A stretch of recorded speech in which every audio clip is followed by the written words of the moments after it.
Hello.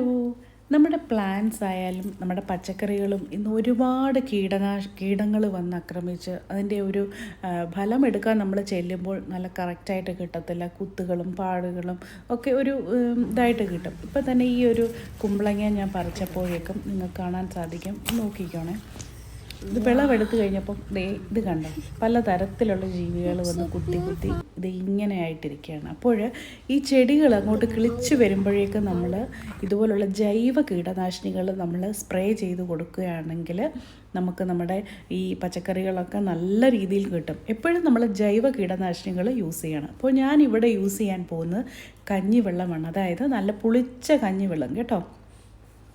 ഒരു ദിവസം നല്ല പോലെ വെളിയിൽ വെച്ച് പുളിപ്പിച്ചെടുക്കുന്ന കഞ്ഞിവെള്ളം ഇത് നേർപ്പിച്ചെടുത്തിരിക്കുകയാണ്. പുളിപ്പിച്ചതിന് ശേഷം നിങ്ങൾക്ക് നല്ല പോലെ ഡൈല്യൂട്ട് ചെയ്ത് നേർപ്പിച്ചെടുക്കുക.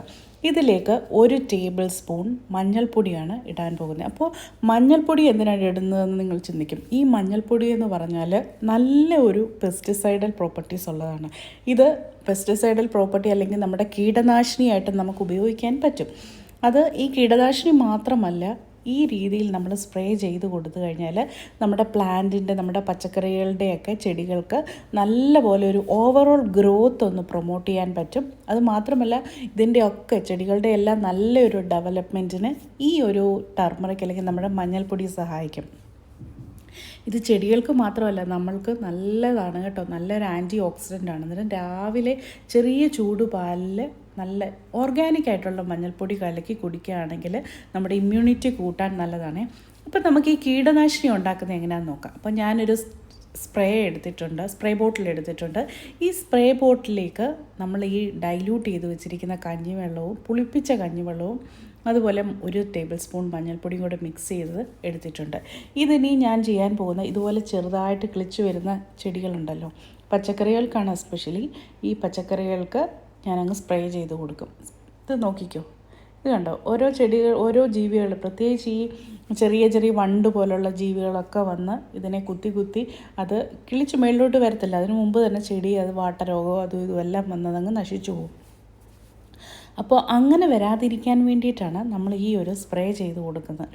ഇത് ചെയ്ത് കൊടുക്കേണ്ട ഏറ്റവും ഉത്തമമായ സമയമെന്ന് പറയുന്നത് രാവിലെ ഒരു 9 മണിക്ക് മുമ്പ്, അതായത് സ്ട്രോങ് ആയിട്ടുള്ള സൺലൈറ്റ് വരുന്നതിന് മുമ്പായിട്ടും അതേപോലെ തന്നെ ഒരു 5 മണി കഴിഞ്ഞിട്ടും ഒരു സന്ധ്യാസമയം ആകുമ്പോഴത്തേക്ക് സ്പ്രേ ചെയ്ത് കൊടുക്കുന്നതായിരിക്കും ഏറ്റവും നല്ലതായിട്ടുള്ളൊരു സമയം എന്ന് പറയുന്നത്. അപ്പോൾ ഇത് എല്ലാവരും ട്രൈ ചെയ്ത് നോക്കുക. ഒരുപാട് ഗുണങ്ങളുണ്ട്. ഇത് ആൻറ്റി ഫംഗൽ പ്രോപ്പർട്ടീസ് ഉണ്ട്.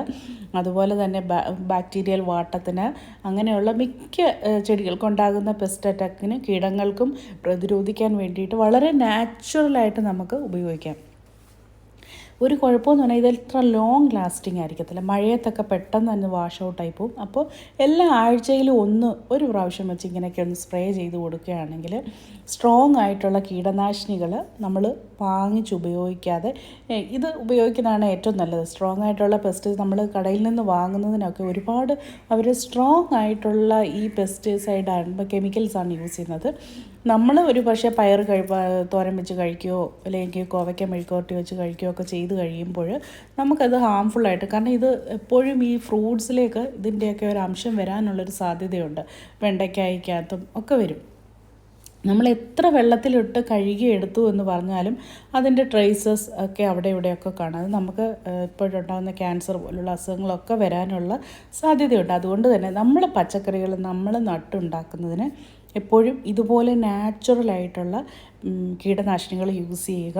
അതല്ലാതെ വേറെ ഒരുപാട് പല മെത്തേഡ് ഉപയോഗിക്കാം. ഇത് ഒരു മെത്തേഡാണെന്നേ ഞാൻ നിങ്ങളോട് പറയുന്നുള്ളൂ. ഇത് നിങ്ങൾക്ക് ഒരു ബെസ്റ്റ് ഒരു സൊല്യൂഷനാണ്. എല്ലാവരും ഇത് ട്രൈ ചെയ്ത് നോക്കുക.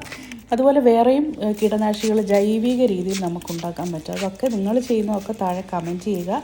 ഞാൻ ഇനിയും വേറെയും മെത്തേഡ്സ് ഉണ്ടത് കാണിച്ചു തരാം.